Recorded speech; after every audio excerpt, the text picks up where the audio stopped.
close to your due date, and so am I. Hi, everybody. Good to see you out here. It's a busy day here, as you all know. The President will be meeting with defense contractors here at the White House in a few minutes with Secretary Hegseth. This is a pre-scheduled meeting, and the purpose of it is to talk about the President's aggressive and fierce support for rapidly increasing the ability of U.S. manufacturers to produce American-made weapons, which we know are the best in the world. The President signed an executive order on this earlier this year. This is a long-held policy objective of this administration, and so he'll be speaking directly with these defense contractors. But of course, as the President has maintained, we have more than enough ammunition, weapons, stockpiles to achieve the objectives of Operation Epic Fury and beyond. After that, you'll be hearing from the President directly at 4 p.m. in the East Room at the College Sports Roundtable. We have coaches and we have scholars and we have athletes from around the country who will be joining. I know some lawmakers will be up there as well. President, again, a long-sought goal is to fix college sports, and so he'll be holding a roundtable to hear from all of these great people in this afternoon, and you'll see him up there as well. Why don't we take a few questions? Sure. Thank you very much. The President said that we're not going through all of this so that we can end up with another Khamenei, and he also said that we can keep this up forever. Does that mean that this current mentality in Iran remains in place? You're going to have to keep doing the fight. I won't get ahead of the President on broadcasting any timelines. What I will tell you is what President Trump has already laid out, which is that the achievable objectives of Operation Epic Fury we expect to last about 4 to 6 weeks, and we are well on our way to achieving those objectives. Annihilating Iran's navy, we know that we've sunk more than 30 Iranian vessels and ships. Their navy has now been deemed combat ineffective. Taking out the ballistic missile threat that Iran posed to the United States and our troops and bases in the region, we have done a tremendous job. The United States military has done a tremendous job at achieving that objective thus far. Just 6 days in, the retaliatory ballistic missile strikes from Iran are now down 90%. Of course, ensuring Iran can never obtain a nuclear weapon as well, and significantly weakening their proxies in the region, which we know are responsible for the deaths of Americans. And we've seen Hezbollah and the Houthis hardly putting up a fight over the course of the last 6 days. Ultimately, the President has made it very clear he wants to take out the threat of Iran to the United States, and Operation Epic Fury is well on its way to doing that. As for the future of Iran, as the President has pointed to, of course it's in the best interest of the United States of America for Iran to no longer be led by a radical terrorist regime that chants death to America and is lying to the United States and the world about their secret ambitions to possess a nuclear bomb. President Trump does not want to see that. He wants to take an interest in pursuing who the next leader of the Iranian country is going to be, and that has yet to be seen, and the President is discussing it and deliberating it. Kristen. What the President, you just said on Fox that it doesn't really matter if Russia is giving Iran information about military assets. Why doesn't it matter if U.S. military is put in danger by Russia, and is that what the President believes as well?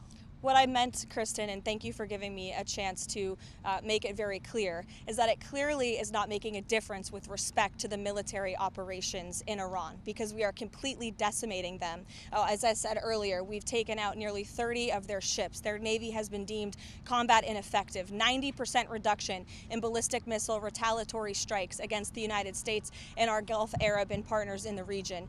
So, of course, we are achieving the military objectives of this operation, and that is going to continue because the United States military is the best and most lethal fighting force in the world. Sure, go ahead, Benny.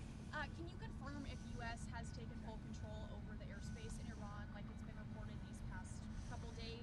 Trump said within hours, within days. Can you confirm anything along those lines? Yes, we are well on our way to doing so. Karoline, has the president's faith in Russia to cut a peace deal with Ukraine been shaken by the knowledge that Russia is apparently supplying intelligence to Iran in this conflict? I think the president would say that peace is still an achievable objective with respect to the Russia-Ukraine war. You saw Special Envoy Witkoff put out a tweet yesterday announcing a new prisoner exchange between both Russia and Ukraine. So it's something this administration still wants to see, and something I know the president will continue to work on. Has he expressed any frustration to Putin about this intelligence? I'll let the president speak on that directly.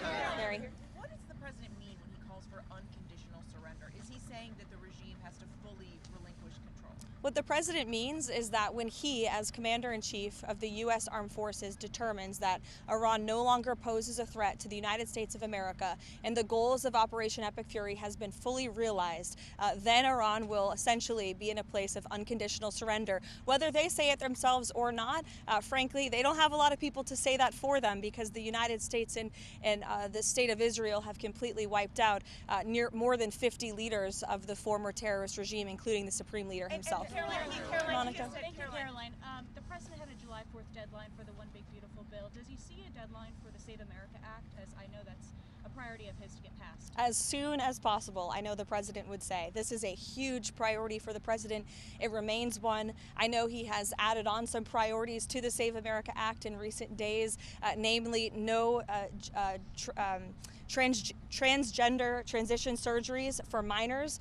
We are not going to tolerate the mutilation of young children in this country, and no men in women's sports. And the president putting all of these priorities together, it speaks to just how common sense they are. These are all common sense priorities of this president that are backed by the vast majority of Americans, and he wants Republicans to act on them as quickly as possible. Thank you. Ken Paxton laid out some conditions yesterday, saying that he would drop out of the race if Senate leadership on the Republican side agreed to, getting rid of the filibuster, for example. What are the president's thoughts on that? I won't get ahead of the president on the Texas Senate race. I know it's of great interest to everyone. I'm no longer his political spokesperson. I'm a government spokesperson, so I'll let him speak on that directly. You elaborated on the president's decision to tap Markwayne Mullins as the next DHS Secretary. Can you talk a little bit about the rationale for the choice, why Mullins was the best candidate in his eyes, and also your message to congressional Democrats who continue to keep the DHS unfunded?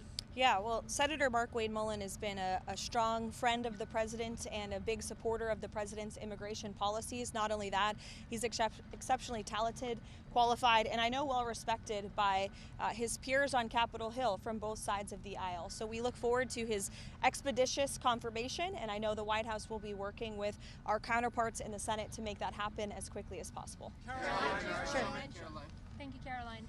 The president has said he wants to be involved in Iran's future. He has also called the son of Supreme Leader Khamenei a lightweight, and he has also said that United States strikes have taken out the potential candidates. So does the United States now have any candidates, or looking at candidates who may lead Iran for the future? I know there's a number of people that our intelligence agencies and the United States government are looking at, but I won't get any further on that. Sure. Is the president satisfied with the pace of the investigation into whether the U.S. military did hit that Iranian school? Is the White House concerned that this was the United States? Again, as I said at the briefing 2 days ago, I don't have any updates with respect to the investigation. I would expect those to come from the Pentagon. Sure, Haley. That the U.S. was operating in the region of the school. Again, I don't have any updates for you on the investigation. Those will come from the Pentagon directly. Haley. Does the president believe Russia should face repercussion for providing intelligence to Iran as part of the U.S. military? Again, I'll let the president speak on that directly. Do you have any comment, Sure. Karoline, do you have any comment on the MAGA influencer divide on the Iran war? It seems like everything on X is everybody's going at each other. Any message to both sides of the aisle? I would just remind people, X is not real life.